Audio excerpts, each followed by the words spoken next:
Okay so hello everyone. इस video में बात करने वाले हैं डेटा लिंक लेयर के बारे में। इस वीडियो में डिस्कस करेंगे कि डेटा लिंक लेयर की डेफिनेशन एंड वर्किंग क्या है, फिर फंक्शनैलिटीज क्या क्या होती है। फंक्शनैलिटीज में हम देखेंगे कि hop to hop delivery, flow control, error control, access control, physical addressing and framing क्या होती है। तो जब हमने ओएसआई मॉडल के बारे में बात करी थी तब हमने वहां पे देखा था कि ओएसआई मॉडल में जो सेकंड लेयर थी बॉटम से, वो डेटा लिंक लेयर थी। जो डेटा लिंक लेयर है वो नेटवर्क लेयर और फिजिकल लेयर के बीच वाली लेयर थी।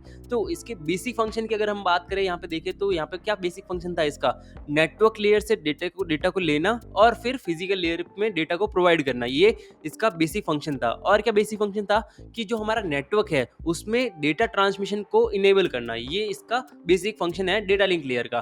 तो अगर हम इसके बारे में और ज़्यादा अच्छे से समझे तो नेटवर्क लेयर से हमारे पास डेटा आता है और डेटा लिंक लेयर में कुछ हेडर्स और ट्रेलर्स ऐड होते हैं और वो डेटा जो है आगे फिजिकल लेयर्स को फ्रेम्स में प्रोवाइड होता है। ठीक है, ये डेटा लिंक लेयर की प्राइमरी फंक्शंस बोल सकते हैं, हम बेसिक फंक्शन बोल सकते हैं इसको। ये क्या है, ये बॉटम से सेकंड लेयर है। ठीक है, नेटवर्क लेयर और फिजिकल लेयर के बीच की लेयर।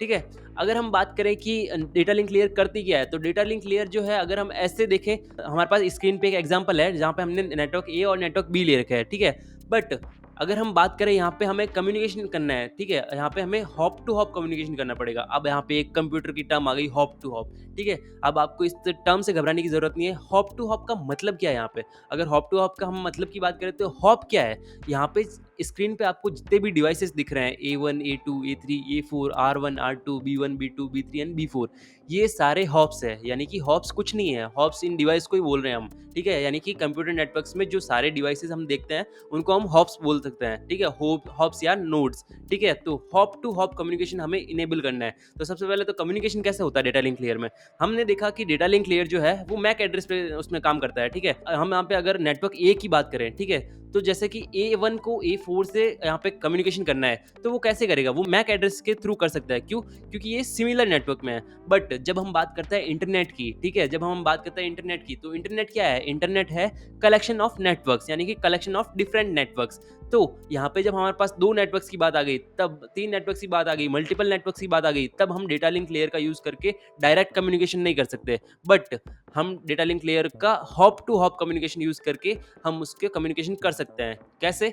अब हम इसको आगे और बढ़िया तरीके से समझेंगे एग्जांपल के तौर से ही। ठीक है, अगर हम यहाँ पे एग्जांपल में देखें, network a network be connected विया डिफरेंट टोपोलॉजीज, यानी कि जो हमारा नेटवर्क बी है वहाँ पे हम देख रहे हैं कि बस टोपोलॉजी से कनेक्ट है और नेटवर्क ए है वो डिफरेंट टोपोलॉजी, कुछ भी बोल सकते हैं हम, स्टार टोपोलॉजी बोल सकते हैं, उससे कनेक्टेड है। तो सबसे पहले हमारे पास यहाँ पे फंक्शनैलिटी आ जाती है डेटा लिंक लेयर की, हॉप टू हॉप कम्युनिकेशन। तो हमने देख लिया हॉप क्या होता है, हॉप डिवाइसेज होते हैं। ठीक है, जो हमारे सारे डिवाइसेज है वो सिंगल सिंगल हॉप हम इसको बोल सकते हैं। तो हॉप टू हॉप कम्युनिकेशन मतलब node to node delivery within the path. ठीक है, अगर इसको एग्जांपल के तौर पे समझे, हमारे पास यहाँ पे जो स्क्रीन पे एग्जांपल दे रखा है, अगर A4 जो है वो B1 को कुछ मैसेजेस भेजना चाहता है, कुछ डेटा भेजना चाहता है, क्या वो डेटा लिंक लेयर के थ्रू डायरेक्टली भेज सकता है उसको? नहीं, यहाँ पे उसको हॉप टू हॉप कम्युनिकेशन करना पड़ेगा। यानी कि हमारे पास डेटा कम्युनिकेट करने के लिए A4 के आगे की नोड कौन सी बोल सकते हैं डेटा कम्युनिकेट करने के लिए नेटवर्क ए को नेटवर्क बी में?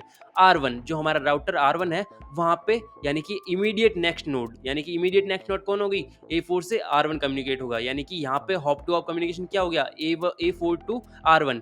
फिर R1 से आगे कहाँ जाएगा? यहाँ पे नेटवर्क, मतलब यहाँ पे बहुत सारे राउटर्स कनेक्टेड होंगे, जो हमारा नेटवर्क जिससे कनेक्टेड राउटर से वहाँ यानी कि R2 के पास जाएगा। तो वहाँ पे इमीडिएट नेक्स्ट नोड कौन सी होगी? नेक्स्ट हॉप कौन सा हो गया? R2, यानी कि hop to hop communication R1 to R2। फिर R2 डिसाइड करेगा कि किसको सेंड करना है मैसेज, यानी कि B1 को सेंड करना है A4 को, तो वहाँ पे डेस्टिनेशन एड्रेस जो है B1 का है, तो वहाँ पे हॉप टू हॉप हो गया R2 टू B1। ये हो गया हॉप टू हॉप कम्युनिकेशन। यहाँ पे हमने क्या देखा, यहाँ पे हमने डायरेक्ट मैसेज सेंड नहीं किया, यहाँ पे हमने hop to hop message send किया है। ठीक है, अगर डायरेक्ट मैसेजेस की बात होती है सोर्स टू डेस्टिनेशन की, तब हमारे वहाँ पे नेटवर्क लेयर का फंडा आता है हमारे पास। बट जब हम हॉप टू हॉप कम्युनिकेशन की बात कर रहे हैं तब हमारा डेटा लिंक लेयर वहाँ पे यूज होती है। हमारे पास ओएसआई मॉडल में इतनी सारी लेयर है, बट डेटा लिंक लेयर की फंक्शनैलिटी क्या है, ये इसका मेजर इंपॉर्टेंट पॉइंट है, इसीलिए मैं इसको इतना डिटेल में समझा रहा हूँ। जो हॉप टू हॉप कम्युनिकेशन है वो बहुत ही इंपॉर्टेंट पॉइंट है, वो स्टूडेंट्स अक्सर एग्जाम में मिस कर देते हैं। ठीक है, message doesn't travel directly from source to destination, source to destination नहीं जाएंगे। Each hop handled separately by data link layer, okay, ensures reliable transmission between adjacent nodes. अब आगे बढ़े और बात करें तो सेकंड फंक्शनैलिटी हमारे पास आती है फ्लो कंट्रोल की।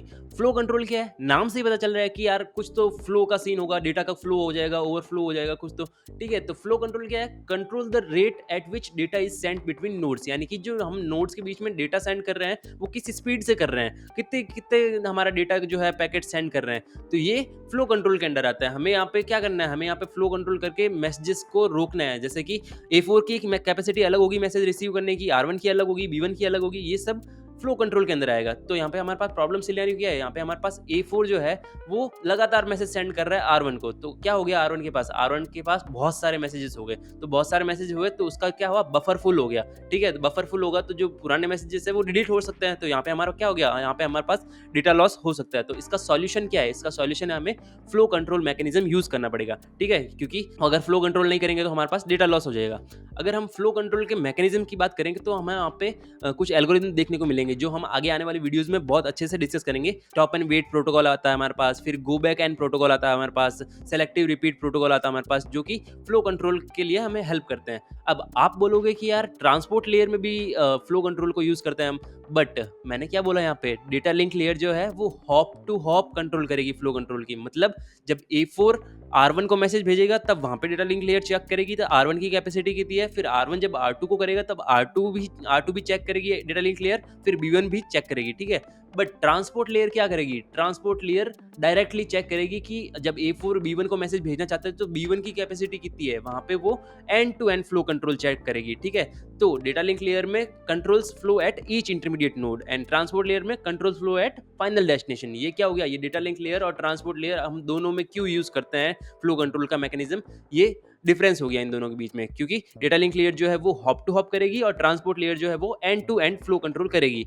ये सिंपल सा बेसिक फंडा हो गया हमारे पास। फिर हमारे पास एक आता है एरर कंट्रोल। अब नाम से पता चल रहा है, यानी कि कुछ एरर को कंट्रोल करना हमें। हमारे मैसेजेस हम भेज रहे हैं तो उसमें कुछ एरर आ सकती है ना। जैसे कि मान लो हम बिट्स में डेटा सेंड कर रहे हैं, ठीक है, तो वहाँ पे एक बिट चेंज हो गई, 0 से 1 हो गई या 1 से 0 हो गई, तो उसको क्या बोलेंगे? Single bit error. और अगर मान लो मल्टीपल बिट्स चेंज हो जाती है तो उसको क्या बोलेंगे? उसको बोलेंगे बर्स्ट एरर। ठीक है, ये एरर हमारे पास अकर ना हो, ये एरर हमारे पास ना आए, तो इसके लिए हम क्या यूज करते हैं? एरर कंट्रोल यूज करते हैं डेटा लिंक लेयर के अंदर। Detects error in transmitted data. Okay, जो हमने डेटा ट्रांसमिट किया है उसमें हमें एरर डिटेक्ट करना है, फिर करेक्ट एरर व्हेन पॉसिबल। तो एरर डिटेक्शन के मेथड्स कौन कौन से होते हैं हमारे पास, जो हम आगे आने वाली वीडियोस में बहुत अच्छे से डिटेल में डिस्कस करेंगे। CRC, साइक्लिक रिडंडेंसी चेक, ये बहुत इंपॉर्टेंट मेथड होता है हमारे पास। चेकसम भी बहुत इंपॉर्टेंट मैसेज होता है, और बाकी हम पैरिटी बिट्स को यूज करते हैं, हैमिंग कोड को यूज करते हैं। बट जो हमारे दो इंपॉर्टेंट मेथड है जो एग्जाम के पॉइंट ऑफ व्यू से बहुत इंपॉर्टेंट है, वो है CRC और चेकसम। ठीक है, अब why error control at 2 layers. यहाँ पे भी हम जब से फ्लो कंट्रोल कर रहे थे ट्रांसपोर्ट लेयर पे, यहाँ पे भी हम एरर कंट्रोल जो है वो 2 लेयर्स पे करेंगे। डेटा लिंक लेयर पे भी करेंगे और ट्रांसपोर्ट लेयर पे भी करेंगे। बट डेटा लिंक लेयर में कैसे करेंगे? हॉप टू हॉप, यानी कि आप ऐसा समझिए कि A4 अगर B1 को मैसेज सेंड कर रहा है तो हम कब पता लगा रहे हैं? जैसे B1 तो लास्ट डेस्टिनेशन है ना, हमारा लॉन्गेस्ट रूट है ये, कि हमारी मैक्सिमम डिस्टेंस है B1 तक ट्रैवल करना। ठीक है, डेटा जो A4 ने जो डेटा भेजा है वो B1 तक मैक्सिमम डिस्टेंस ट्रैवल करेगा। ठीक है, अब जब हमारे पास B1 के पास मैसेज आया तब B1 को पता चला यार शिट यार इसमें तो एरर है, तो क्या होगा?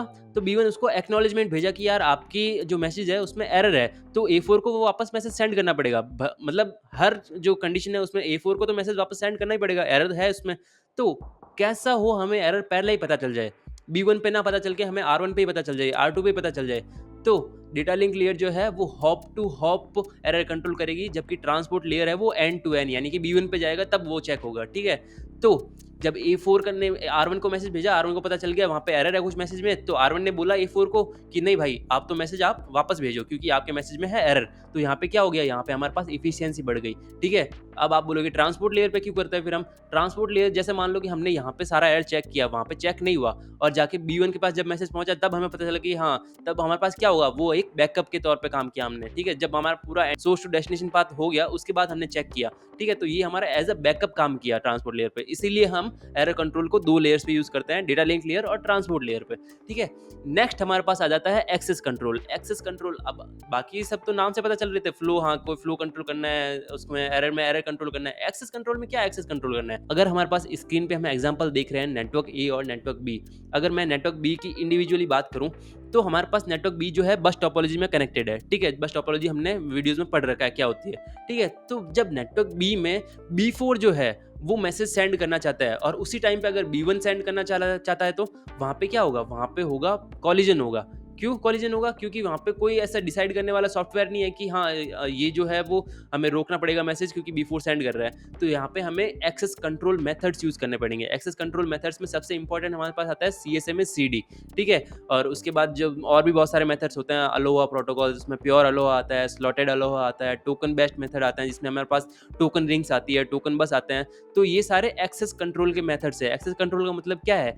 जो हम चैनल यूज़ कर रहे हैं, जो बी4 चैनल यूज़ कर रहा है, उसको हम एक्सेस प्रोवाइड कर रहे हैं कि आपके अलावा वो कोई और चैनल यूज़ नहीं कर सकता जब तक आप मैसेज सेंड कर रहे हो। यानी कि बी4 ने मैसेज सेंड करना शुरू कर दिया, तब हम बी1, बी2, बी3 को सेंड करने से रोक रहे हैं। वहाँ पे बी1, बी2, बी3 सेंड नहीं कर सकते। जब भी बी4 का कंप्लीट हो जाएगा मैसेज सेंड करना, तब हम दूसरी डिवाइसेस को अलाउ करेंगे। यहाँ पे हम एक्सेस दे रहे हैं बी4 को कि आप चैनल एक्सेस कर सकते हो।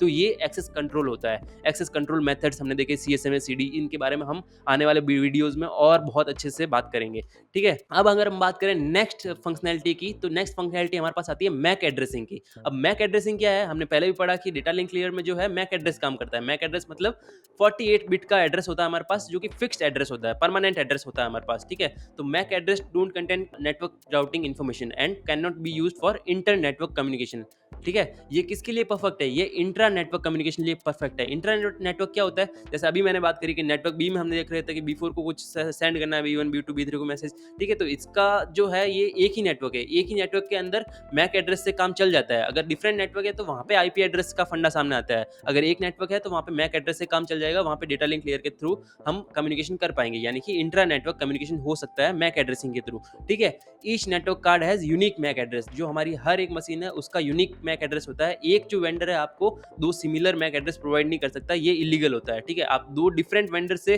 कार्ड ले सकते हो अपने यूनिक मैक एड्रेस के, ठीक है? बट एक जो प्रोवाइडर है वो आपको नहीं कर सकता, ये इलीगल टर्म हो गई, ठीक है? MAC address work at data link layer and IP address work at network layer, ठीक है? नेटवर्क लेयर पे आईपी एड्रेस वर्क करता है और अपना डेटा लिंक लेयर पे मैक एड्रेस वर्क करता है। ये होता है मैक एड्रेसिंग का फंडा। नेक्स्ट फंक्शनैलिटी हमारे पास आती है यहाँ पे फ्रेमिंग की। तो फ्रेमिंग की बात करें तो यहाँ पे नाम से पता चल रहा है कुछ फ्रेम्स इन्वॉल्व होगी, यानी कि नेटवर्क लेयर से जब हमारे पास डेटा लिंक लेयर में डेटा आया तब हमने उसको फ्रेम्स में डिवाइड कर दिया, ठीक है? पैकेट्स में डेटा आया हमारे पास नेटवर्क लेयर से, तब हमने उसको फ्रेम्स में डिवाइड कर दिया, ठीक है?